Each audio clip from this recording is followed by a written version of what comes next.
Hello, welcome to UK Versus, bringing you theories, news, or more, win, lose, or draw. Today we've got the start of a very special series in line with the 20th anniversary of the Universal Fighting System, aka Universus. I'm joined by the amazing god of retro and lore keeper of the Old Testament of UFS, Cody Kent, better known for the amazing retro play that he brings at tournaments, also his very good plays in regular standard tournaments, and for being the author of the Red Horizon continuation book after the game stopped producing the cards. And that's what we're here to talk about. We're going to be going into Red Horizon. This is going to be a multi-part series because Cody kind of wants to go over everything that Red Horizon touched in this game, as well as the continuation of Red Horizon outside of this game, and what has changed over the course of the last, 15 years? Has it really been that long? Red Horizon started in 2010, so we're going on 16. 16 years. Um, That'll be just so after Jason bought it? yeah, about like a year-ish after it was bought. UFS, and I say UFS because that's what it originally was beforehand, but for people at home who have no idea, this was the third rebranding, actually. I've been around since the dinosaurs Since Sabretooth? were around for this game. Sabretooth Games. And for the longest time, even in initial internal talks, there was always like, can we have something? Can we have something to like just not be too IP bound to something? And the first attempt of it was called Shadow War. Shadow War was made by Fantasy Flight Games, and it was an attempt to just create this generic. It was never really anything substantial internally. It was kind of just a lot of designs, and if you look at every single character, you can go, huh, that's an Egyptian, man. That's just Pame from Kill Bill. Okay, sure. There's a Roman man there, and there's a Valkyrie lady over there, and there wasn't really much more to it aside from like just here's shit. So I'm going to go down to early December 2009. It was 2009, 2010. Forgive me, it's been a while. A child has become an adult in that span. The birth of Jasco Games as well was imagine I want to give you this particular image. Imagine you walking into your local game store and you see the word buy a box, get a box for free. Sounds like a great deal, isn't it? Yeah. Does it sound suspicious at all? A little bit. You said the exact same. You know what we all saw on the on the Fantasy Flight Games store was buy a box, get a box for free for Christmas, and we're like, that's pretty good. What's the catch? A little bit similar to Worlds this year, where like the Star Trek decks were like a couple of prize world tickets, and people like, okay, but where's the kick? Yeah. Where's how you getting us on this, huh? So we all the, and this is where it all kind of starts, and this is where like the second burning down of UFS, because the first one happened in Sabretooth a long while ago. Was that we all, you know what, sure, a bunch of us bought boxes, it's all that. And then after the sale was over and come about January, we hear that, hey, UFS is done. We're not renewing any licenses. We're done. After we just had the head of design, James Hata, go, guys, everything's fine. Everything's planned. Everything's like they basically rolled a guy out who was like liked in the community to go, no, everything's cool, except like there's like a gun to the back of his head, and or like a gun to his back, going say the word. That essentially started the whole thing of Jasco Games coming into existence, because it was not good times. Everyone essentially like felt really burned and really just like a firm dump on, right? Like even retailers got it bad too, because the retailers just got all this stuff unloaded on them, and now like your game's dead. So then, while on the Fantasy Flight forums, we get this message from somebody, or a post from someone that says, "Hey, I'm gonna be buying Jasco Games, or I'm gonna be buying Universus," and we're like, "Yeah, dude, whatever. You're gonna buy and save UFS, right?" And lo and behold, within a few months, UFS was bought by a guy named Jason. If I remember correctly, it wasn't just like Jason by himself. It was a community effort started like forefronted by Jason. Because I know there's some people in the UK that also like knew Jason and like and put stuff forward and like helped Jason get to the point where he could. It was more like, oh yeah, he's gonna buy the game and save it for us. Oh yeah, sure, fucking whatever, guy. All right, like that. It wasn't like impossible, but we were just all like just so down on things at that point, right? So, and I know this is a bit long-winded for that, but it does lead into the first point on this bullet list that we have, is that when Jason bought UFS, he bought the game. He didn't buy like IPs. He didn't all the contracts were done at that point. So like back then it was on a contract for a set by set basis. So example, you have to produce 10 Street Fighter sets. Yeah. And once the 10 sets are done, contract done.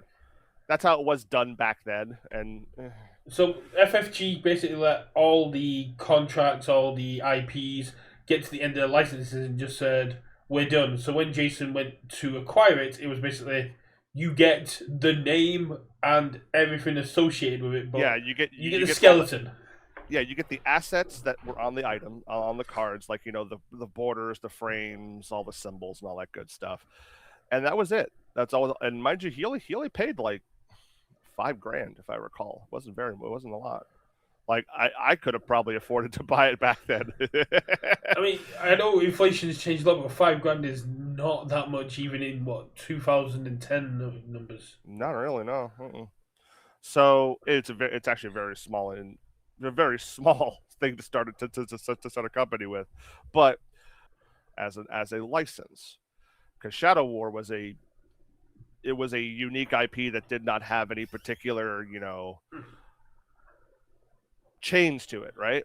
So he kind of looked at Shadow War and went,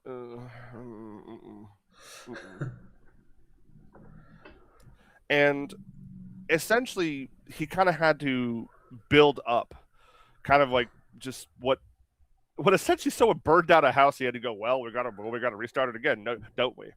Because essentially he had Fantasy Flight had burned all the bridges with all the like companies of SNK, of Capcom, of everyone. So basically, if he goes back, hey, Capcom, would you like to give me Street Fighter? Aren't you those guys who just fucked us over? No, not at all. No, that was those guys. So he had to earn the trust of people first. Yeah, and this is where we get to the first bullet point. Yeah. Red Horizon came into play out of necessity, and this was the catalyst. And I was a little, wordy with this, but it came out of necessity because he did not want to have Shadow War because he wasn't his. It wasn't something he had full control over, and he kind of just didn't really see much in it, right? And that's the first step. And that is where, from what he has told me and what I've spoken to with other people, Lily Wiley, Tom Kohler, himself, his brother, Sean Kennedy, like Jasco Games was very much so a rotating door of a lot of people at that time, which, I can't really speak on that much. I wasn't around them, but I can only go off of what he's told me himself, right? Yeah. And a lot of these ideas that were on the table, I'm not going to sugarcoat it. This was like high school composition notebook. Do not touch OC. This is mine. You cannot. You don't steal it. This is my Goku, right? Yeah. My OC, don't copy, kind of thing. Yeah. And what had happened was a lot of the characters were sometimes based on things that each employee made. Lily is based on Lily Wiley, the one of the first employees. Gabrick was designed by Sean Kennedy. Super Skullman 33 was made by multiple people, just like throwing ideas out there, right? Same thing with Sasha, same thing with Sebastian, same thing with Marathi. Like all of these were just like, here's an idea, throw it in the blender, let's see what happens, right? For better or worse, it really came down to which artists that he got to really bring these to life. And it started with a simple search on DeviantArt. Jason literally went to DeviantArt and started looking at random artists and was going, yeah, maybe that one. Like he literally went to like random searches of everything. Like he Genzo Man was coming up at that time because he was a part of Imaginary Friends Studios along with Stanley Lau at the time. Art Germ, very very prolific artist now, and he picked Genzo Man because he was just easy to grab at the time. Imagine being called and say, "Hey, we need to do 120 pieces of art in a year." Just imagine that 120 pieces of art in a year. Because if you look at set one of Red Horizon, it's all done by one dude. Genzo Man he had worked for Imaginary Friends Studios, which was made by Penny Arcade at the time, or Penny Arcade was like heading the studio. And it was a bunch of people at that time. If you look at all the older UFS cards, all of them say Imaginary Friends Studio or something of that nature. That was just a bunch of people, like say they would Gunship Revolution and some of the older Red Horizon stuff. That's just a studio of people. Genzo Man was one of them, and he was already kind of up and coming at that point. But the way you look at all those pieces, that's not a short work if you look at all those, right? That's when he said, "Hey, Genzo Man, can you do this?" He's like, "Okay."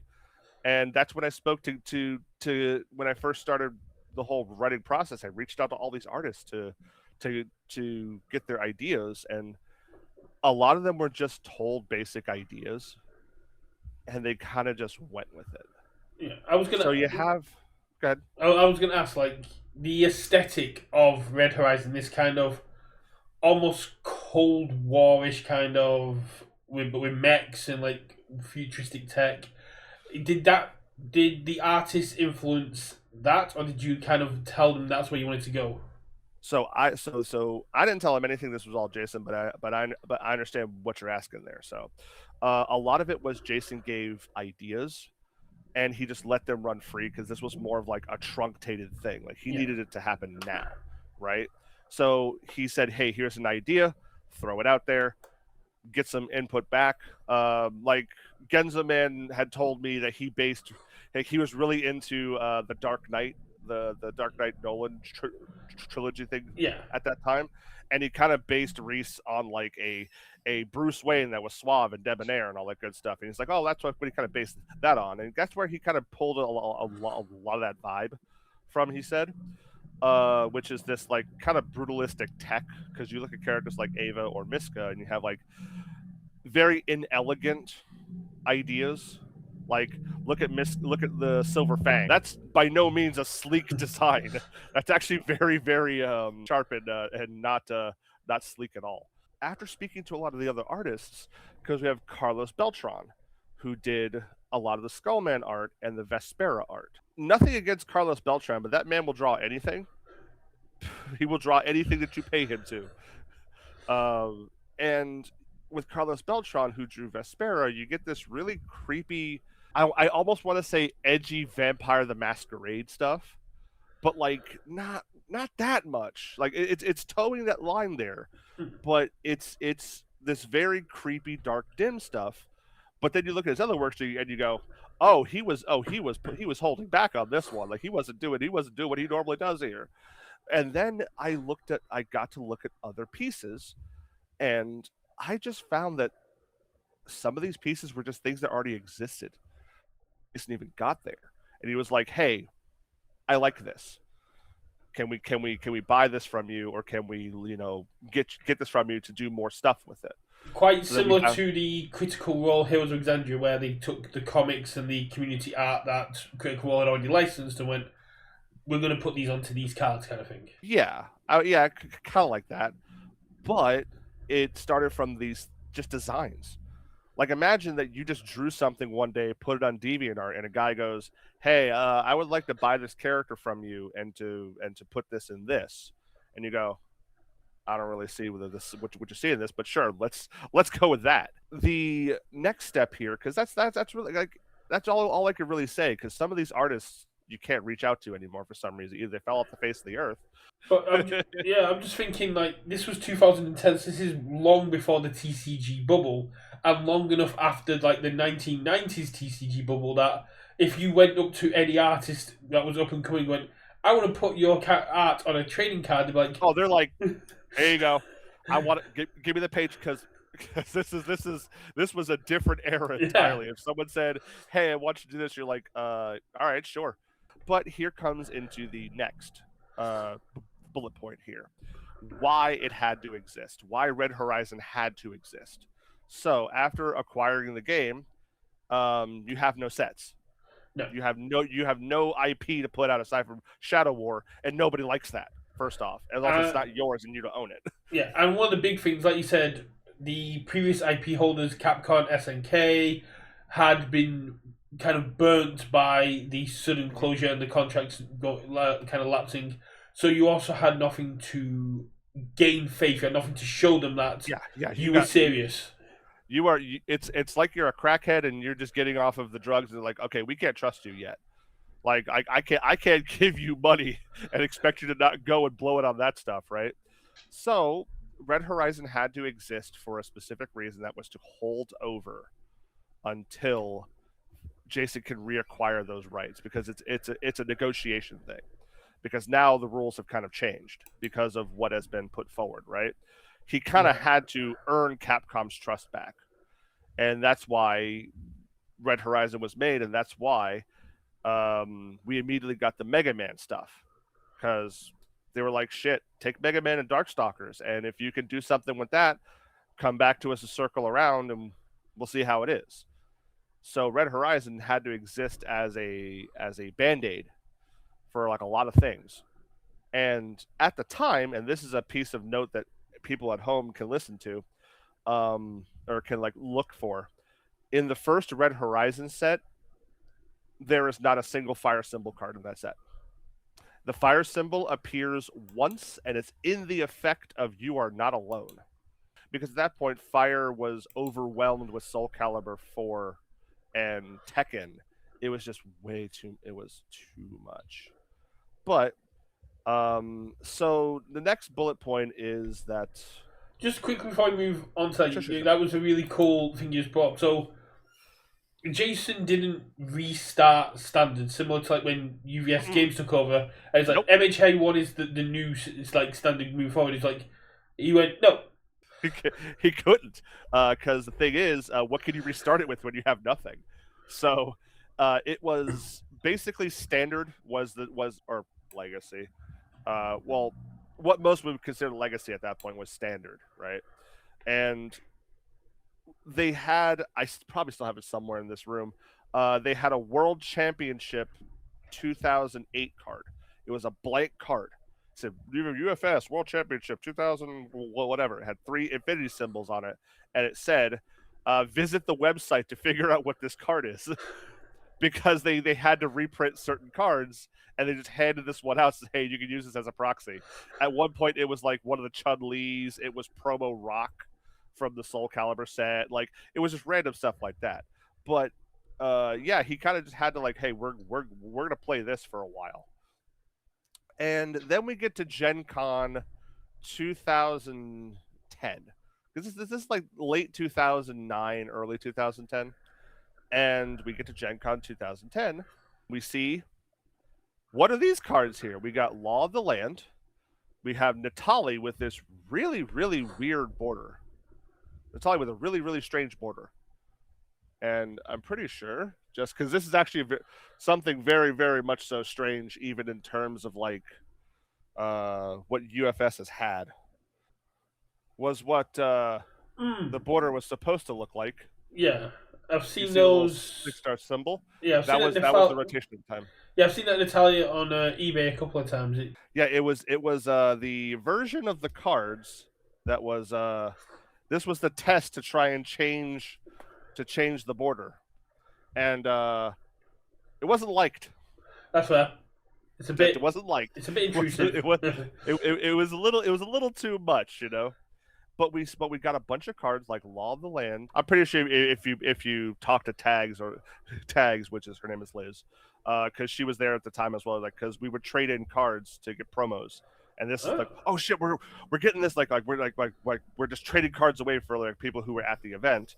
Little did we know those a lot of those cards were coming in set 2, not set 1. They didn't tell us that.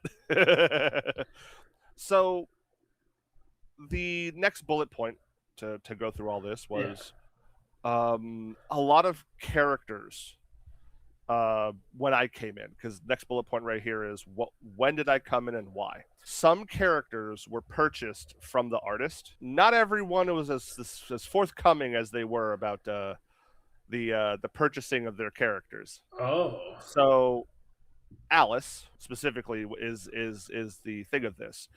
Alice was sold to another CCG in Chile somewhere. Jason had mentioned the character was double sold. So the rights to the character, or the rights to that art that he had, was sold to a company in Chile, and Alice at like the last minute had to be redrawn.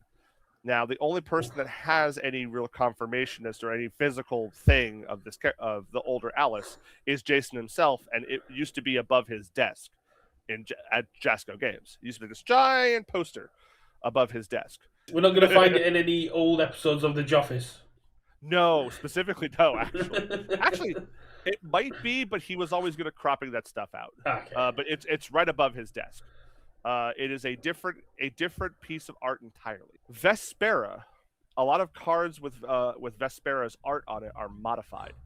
Because, like I said, Carlos Beltran is a little excessive in what he does. If you can pull up a few pieces of over here next to the screen, is a lot of it has a lot of pinks and blue smoke around things. No. And that is to mask all of the horrible gore that is on those pictures. When confronted about this, he said, "You could have just told me to not do that instead of manually editing my shit."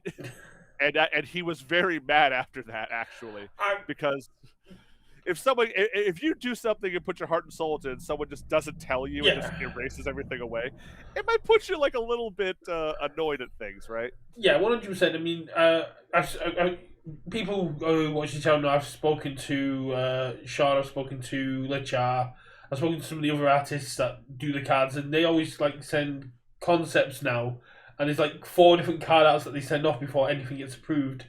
And yeah, I imagine any artist who put a load of time into their work, and then to see it get changed without even consulting them would be a bit upset. It'd be similar like if you were designing a card on the design team and then someone just went, "I'm just gonna change all of it without even consulting you." Yeah.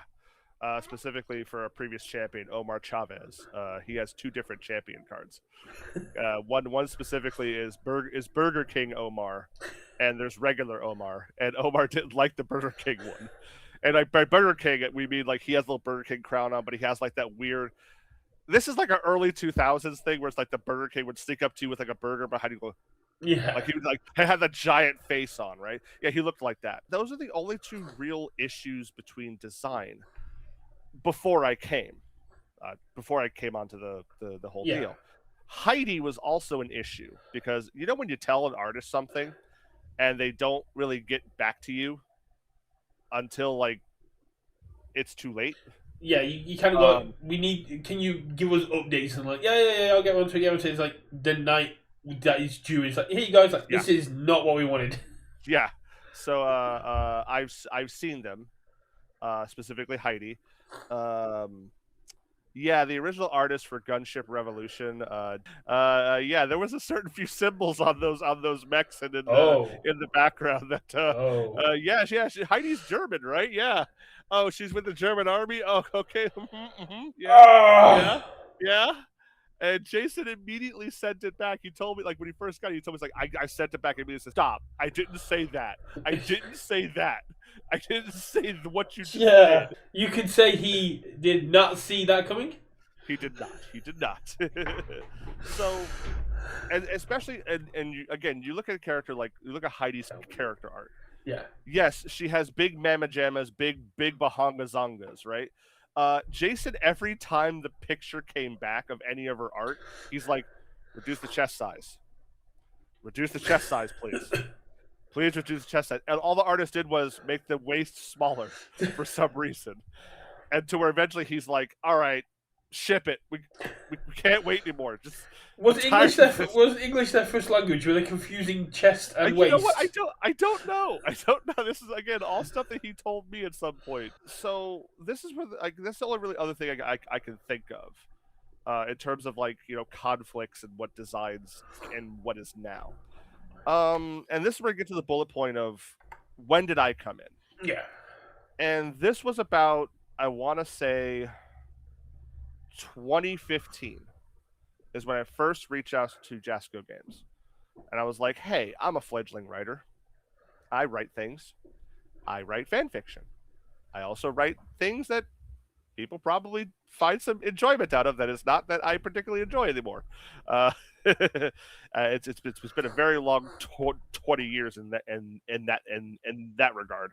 Sometimes you write some things and you go, what the hell was I thinking when I wrote that? That was me that did that? Damn. I get that with stuff I record, don't worry about it. So when I first contacted Jason, I was like, hey, what is Red Horizon? And he would always talk to me constantly about it. But unfortunately, I'm going to pull a reference out of here. Is you ever play a Metal Gear Solid game? Metal Gear? No, but I know a lot about them. So Hideo Kojima, director of these games, he can talk for 5 hours and not actually say a goddamn thing. He can talk to you to your face, and you're like, "Oh, I'm very enraptured." Except he'll never actually say a goddamn thing that's of any kind of, like, substance. You'll just be enraptured by whatever the hell he's talking about. You're like, "What the fuck was that?" As like, you come back to reality, right? And essentially, what I got was Red Horizon was just all of these ideas that were just on the table and with no real thought as to why they're there. Yeah, really, to be honest. And they're cool ideas, but you take, like, the first layer and you go, oh man, there's nothing underneath there, is there? It's like take the first layer of the onion, there's like a brick wall underneath, and you're like, huh, all right, shit. that's it. Yeah, so it was all these characters and all these ideas that have been put together, and there was potential for there to be more there, but essentially it was just not baked in the middle. Yeah, it's all style, no substance, and all of these characters basically come from different universes. Haha, Universus. Just a plug right there. And, like, we have a cowboy girl over here in Wild West. Like, nothing in any kind of, like, real, like, modernism. So we have this character, this bubble over here. We got rich philanthropist man over here. All right, cool. We got a man who says he's the president, but he also has, like, a harem of women who dress him in the morning. We have a giant stitched man who lives in a castle. And is this a modern thing? Is he a vampire? What are we going on here? And we have superhero boy over here who seems to exist in a world of his own. And they're all, like, not connected. Yeah. There's just these ideas out there. At least, and you know what? At least in Street Fighter, there is at least something out there that connects all these characters, even if they're just tangentially related, right? Yes, Bison's there. We're all fighting. We're all doing a thing, right? At least there's some kind of unifying theme. Not here. No. So when I kind of sat down and started going at it, I'm like, wow, there really is nothing here. Except whenever I looked at that art, I'm like, man, I seem to have found my muse. And for people at home, this is an illogical thing. So I understand that a man walking up to some random anime shit that he just saw, and he's like, like, head exploding, filled with ideas that he just can't stop, right? Yeah. And I just started writing from there. And I'll be really fair. Those first 3 years of giving Jason, like, hundreds of pages of random shit that I don't even know, because, like, I'm just guessing. as to what the fuck any of this means. And he would tell me occasional things that like, oh, it's this. I'm like, all right. So what's that actually mean? Like, oh, you get this you are a soulbound. Okay, what's a soulbound? That's a person with a spirit. All right, yeah. How do they get that? How do they? Oh, they just have it. It's a thing that's through your bloodline. Your bloodline. Okay, so what the fuck does that actually mean anyway at all? Right? And he would just go over all these things and just never actually explain a fucking thing about it. Right? So, and essentially, what I had to do from there, and this is the next bullet point, which is the second to last one. I'm not keeping you here too long. Is that what was the process of coming to the story that I have now, and that'll be the mostly of the next episode of this. Because I mean, before we get into just on the point you're making there, when you said the anime person like their brain exploding, we have in the day and age we're now a good kind of scene for fan fiction and fan stories, and even those are getting adapted into their own media. And what you essentially came across was an untapped story that needed explaining. You had all these different threads.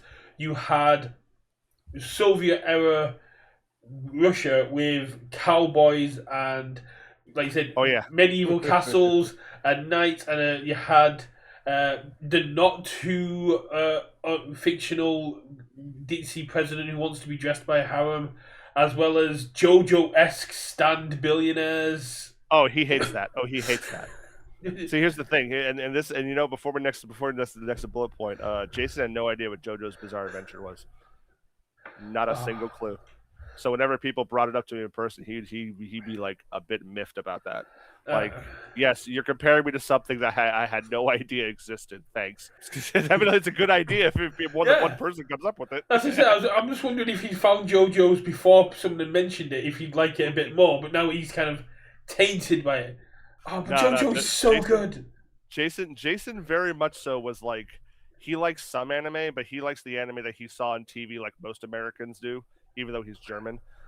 He's like, here's Toonami, you got Cowboy Bebop, you got Outlaw Star, you got Dragon Ball Z, right? But like he didn't see JoJo's like everyone else did. The caster, sick. Yeah. So he had no idea what stands even were. So he's like, I just got to this idea, and oh man, evidently it already exists. And you know how annoying that must be? Yeah. It's like, oh man, I thought this really cool idea, someone did it. You're like, mother. I mean, there's a whole South Park episode on the fact they're trying to come up with ideas. Simpsons did it, yeah. Simpsons did it. What was the process of coming to the story that I have now, and what's different? So I essentially took all the ideas, and my grandma always told me you can't cut the edges off of a table. It's not going to work. Best you can do is round them out. Just so when you walk into them, they don't stab you or cut you anymore. You can only round them out, because cutting off the edges of a table doesn't solve a problem. You just made 2 more edges to the table. So you got to smooth it out, right? So I took all these ideas, and I picked a unifying theme. All of these things can be tangentially related. And I'm going to pick up I'm going to put out a quote here. It's from Jim Butcher. It's not about what you write, it's how you execute. You can write about anything. Yeah. Doesn't matter. You can write about anything. As long as you execute well, doesn't matter. Just doesn't. To use a anime that we've all seen at some point, Samurai Champloo. Everyone says they like that show. Not a single person has told me what that show's actually about.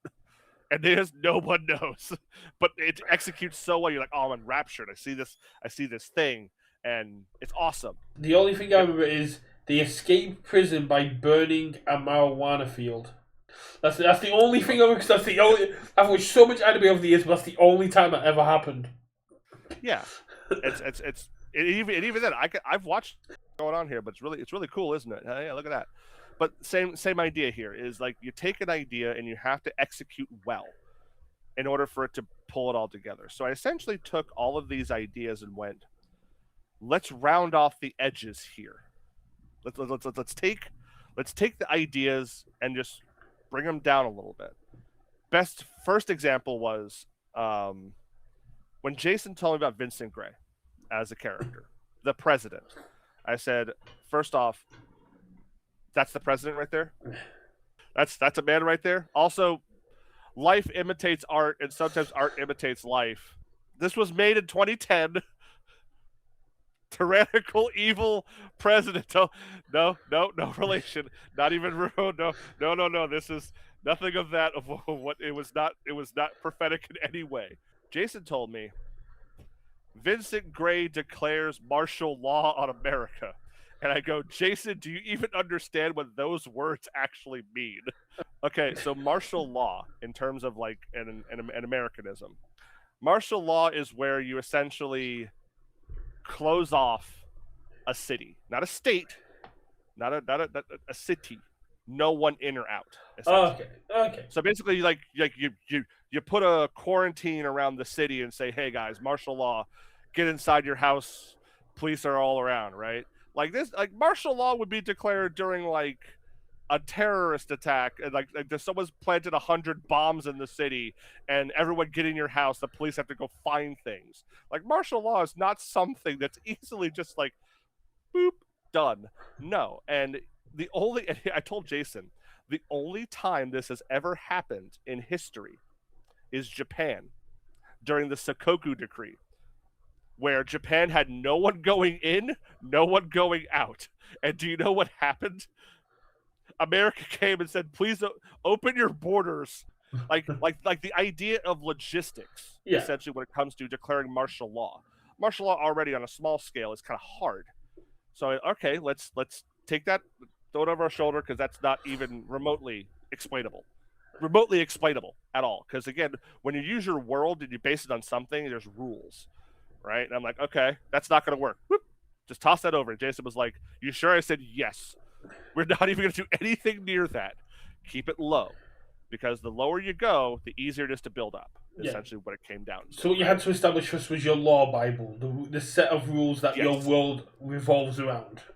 It's easy to bend your rules, but the minute you start breaking your rules, your story stops making sense. Yeah.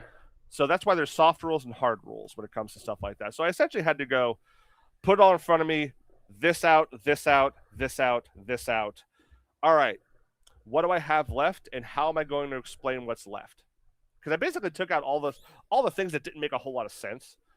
So that's why characters like Marathi, who I was told is an African warlord, all right, why does it look like he's from Rome? Sebastian, who looks like genuine, I said earlier, Harry Dresden. You look at him and you look at Harry Dresden, and you put two pictures next to him. Hey, look, that's a guy in a trench coat and a hat. Look at him. And Sasha, I think, who are these characters? And he would tell me these characters, like, oh, their ideas. Like, okay, but what are they, though? And he would go, all right, take them. They're gone. They're gone. Why? Because you have to cut the fat somewhere in order to actually make something. So they exist in the world, but they're not part of the story. Yeah, they can exist. Like we would take the idea of Roy. Roy is a random promo character that they made, and I was like, what the hell is that? And you go, okay. I started thinking of like random stuff, like, okay, yeah, we can do stuff with him. And I thought, how is he relevant? The answer is no, he's not. I can't think of anything relevant to him for to put in the story. You know what? He could be a jobber NPC somewhere off in the corner. That's fine. So I essentially, I toned down the roster by a third. And I go, okay, now I have this cast of characters. How do I make them relevant to each other? And what's different between then and now is there was a lot of complaints from the newer owners of UVS when I first came to them, because I was also working on a handshake deal with Jason. I'll do this, we'll work on it, it's on the back burner. And when it came to UVS, Paul and Lohan at the time, they were like, oh, well, there's certain problematic things about this. Like, yeah, I already addressed those things when I was working on it. You just don't know because you have no idea. What's the key differences to the world as established by Jasco at the inception and the world as it exists now, 16 years on? It makes sense. It makes sense now. So there was a lot of concepts that I brought to the table that kind of brought everything together. So this kind of will spoil not spoil this, but lead into part two here, is that I want you to actually sit here and imagine, what if heaven and hell were actually real? Like think about that for a moment. How does that impact history? How does that impact everything that you can think of? What if they were real, tangible places? And the people who live there, people, things, who knows, angels and devils or demons, what if they were malicious or self-interested in nature? How does that affect what people think history was? How do you think? And they're active too. They're active. Yeah. How do you think that changes all the things that we've been told about history going back 4 to 6,000 years? All of these great stories that we hear about things like Hercules. Maybe Hercules was real. Maybe Zeus and Athena were up in the sky. Who knows? Maybe Hades was right over there. Maybe you could look at people like Cuchulainn, I don't know how you say it in Scottish, but Cuchulainn and Scathoth and Queen Med and all these great heroes that you think of. What if all those things were just people adjusting to the fact that both heaven and hell are real? And these divine wars that you would always read about in any kind of religion, maybe that's just what humans think of when thinking about these things, or how we rationalize it. Yeah, so And similar to the conception of dragons, dinosaur fossils were found, and because they were bigger than anything we had, and those went, oh, dragons, no, dinosaurs.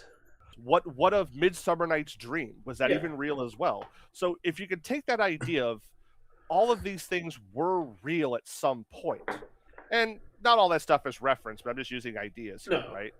Like, what if the Mahabharata was real? For people people who read Indian stories. Arthurian legend was just heaven and hell interfering in there. Like the Lady of the Lake was a celestial being who gifted a weapon to help defeat a great evil kind of aspect. Maybe.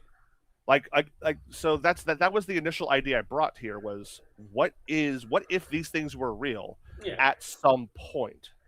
and that And could. how does that change time as you go? Because Yeah, also, if you really want to think about it, there's a certain point in time in history where these things stop existing.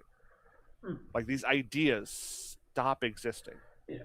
And maybe there's a reason for it. Yeah, and it could warp time enough that you could end up in a situation where these things that feel out of place to us don't feel out of place in this world. Similar to how, if you go back 120 years, you could have a British aristocrat, a cowboy, a samurai, and a African war chief, and they're all actually in the same time period, as well as a pirate.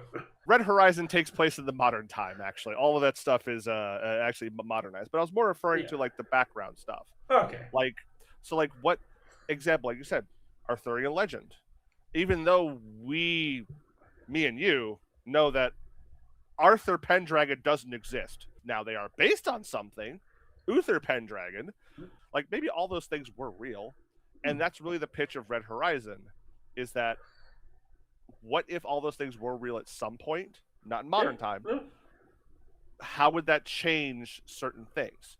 But it's more so, how do humans perceive these? To even use I'm going to make a joke here. Your country's native sport of Warhammer. Warhammer is, what if hell was actually real and hell was very so malicious in what it's trying to do? That changes a lot of context of certain things. Yeah. That changes many, many things. Where if hell was actually real and trying to kill you, and we all know it's trying to happen, we're going to start looking at people who deal with that shit a little differently. Yeah, you'd end up with countries that were trying to make deals for their own protection. You'd have countries that were trying to unify everybody. You have countries that were looking to destroy hell. You'd be looking at countries to look at above for help, and yeah, or they take a side. Yeah. Or people will take a side and they'll wage holy war on people who take the other side. But we'll get more into that into the next part. Now, 100%, yeah. So we're going to be diving more into the lore and the aspects of the story, but this was more just an introduction to Red Horizon and why it needed to exist. And and its purpose was to support the game, help the game grow, and it looks like it did its job because we got SNK back on board, we got Capcom back on board, Mega Man jumped into the game. We went deeper into things like Yu Hakusho as well. It Red Horizon was just the stepping off point for the game to kind of grow and expand with the first passionate team that loved the game so much. yeah, it was a necessary stepping stone that wasn't necessarily discarded once they got the thing, but it was kind of kept in the back pocket. And that's kind of what they're doing now with Rebel Galaxy, because Jason always used Red Horizon to reprint things, just in general. Paid to Protect. We have Throw It Down. We have a few other random things here and there that are like reprints. Yeah, and it was also like the hub of meta staples. Like I believe Jason said that he wanted Revoke to always be in standard, so every so often it would keep coming back. Yep. So because he owned Red Horizon, you just say, "Hey, here's a new copy of Revoke. There you go." But that's really all I can say for now. But like you said, this particular episode, people don't worry. We'll get into the meat and potatoes, the good stuff. But we got to lay the foundation first. Yeah. Was going over the history of things and why Red Horizon exists. Don't worry, I have 2 to 3 more things here of bullet points to go over. Don't worry about that. But if you ever want to read anything about Red Horizon, I have Volume 1 and Volume 1. It was a proof of concept that I gave to Jason, and eventually he read. Volume 1 is still a proof of concept. Right now, I'm currently rewriting the entire book to actually be a full novel to be released. And that's going to take some time, but I'm not a writer by trade. This is not my job. I got my own job. I work at UPS, all right? This is stuff I do in my spare time, but I still work on it as a whole. But if you ever want to read it, I can give Brett the links to the Google Docs that are there. It's always going to be free to read until I actually produce something that can be sold. Yeah. So I'll give you those links. You can put them in the description. Do whatever you want with them. I could only ever say, please read. It's cool. Like, if you guys got hype over what you got for Rebel Galaxy so far, I've been working on this for almost way too long. It's a slog of a book. I'm still working my way through it myself, but you can tell it's a passion project, like you said. It's not something that you're just trying to get out quickly to make a quick book. It's something you've put your heart into. I'll definitely put a link in down here. We talked briefly about like Rebel Frontier before we got into this, and how like almost similarities about it, but the stories seem very different. Mm-hmm. But what they're looking to do with like the reprints and the core aspects of the game seem to be the same. I guess have something in your back pocket. I guess my last 2 questions about this is Jason has stepped away from the game. He doesn't, as far as I know, he doesn't play anymore. As well as not doing. Is he still involved in the Red Horizon aspect? So it is it's not a handshake agreement anymore between me and him. It is going to be, I am given control, but he's given the final sign off on things. Okay. So it would be similar to like this is right way to do it. How One Piece is with the live action show. Yeah. They're going to do all this stuff, but Oda is right there and he has to sign off on it. Exactly. That's really it's what's how it works. And so far with what I've done, Jason likes all of it. So hey, but that's essentially what it's going to come down to is you have as for what he's doing nowadays, he has kind of divorced himself from UFS for his own sanity, and he's working on XP Network, which is essentially a ticketing system for like what we have for Card.io. Oh yeah. but it's for like board games and events and stuff like that. Oh. And what was your second question? My second question basically is we've touched on a lot of what you did when you got into Red Horizon, when you jumped into Red Horizon, but we haven't touched on why you got into Red Horizon. What is it about Red Horizon that made you have that kind of mind explosion moment of I love this IP, I love this potential, I want to be involved with it. What was your catalyst? What was your inspiring moment? A muse for anyone is something that is almost incomprehensible to anyone else. Like, if I were to explain to you why I'm inspired by things, I could sit here for hours talking in circles and not actually say anything. Because it's just something about it, just like it scratches the right wrinkle of the brain, you know? Yeah. I could give an example, and this is, again, a pull. There is an artist I have followed since early 2008. His name is Crayus. You ever see the anime Code Geass? Yes. Has drawn over 10,000 pictures of CC. Jeez. Over 2 decades. That is that man's muse. That's what. I'm not going to sit here and ask him why he likes it, because obviously there's something about that character that scratches the wrinkles of that man's brain, like right there. It gets it. And muses, when it comes to, and again, I use the term muse because that's just like a typical literature / artistic thing. It's just something about when you look at it. It's just, damn, I like that. When I first saw set 1, and this was, again, the dark ages of that like few months, I saw set 1. I wasn't playing the game at the moment. I was like, you know what? I was at Gen Con. I'll pick up the Natali starter that they had there because they were demo decks. So I was like, oh, I'll take that look. Huh. Except I kept looking back at it, go, okay, what the hell are you? Like, I just picked up, like, oh, sure, you UFS. Sorry, this was the guy. Oh, look, they're doing this with attacks. Like, Tony down the game. All right. Man, this art's really good. Yeah, the art's really good here. Holy shit. And again, you just keep going back to it. Like, something about it has just resonated with me. And I will say, it has led me down a particular path in life that really helped me use that creative spark. Yeah. For a lot of things. Thanks for the first part of this story, Cody. I'm looking forward to getting into the essentially meat and potatoes of the actual story of Red Horizon. It's been interesting finding out where it came from and why it had to exist. Like I said, I'm going to put the link in the description for anyone who wants to get caught up on the story. You've already got some big fans within the Universus community as they are already with the terms of the story in Red Horizon. Are you going to be at any of the upcoming events, such as Vegas or any upcoming LCs? Well, I was just at the LC a week or two ago for Jacksonville. I'm going back in like 3 weeks. As for traveling, I'm not allowed to travel a whole lot because with UPS, you have to submit your time well. Like, if I want time off to go somewhere, I have to tell them like months in advance, and unfortunately, all those dates came at the wrong time, and I can't tell them anymore. So if I do go somewhere, it's like for Worlds or something like that. I'll usually be at stuff like that. Yeah. But I was there at Atlanta last year.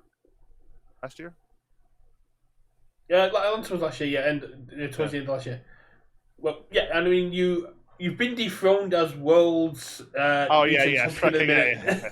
I'm very surprised that Turtleloose got to where he is. I'm not saying Turtleloose is bad, but like, really, I think won there. All right, cool. All right, no, good for him. But I look forward to seeing you at an event coming up soon. I look forward to seeing more of the story as and when it comes out, and I look forward to learning more about it through this series. The last thing is, have you got anything you'd like to say or any messages to the community as a whole?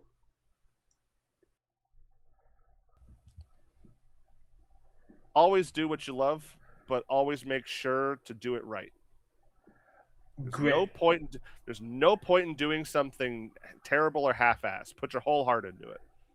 A great way to wrap this up. Thanks for being here, and I look forward to catch up in the next one. I'll see you all in a bit. Thank you. Bye. All right.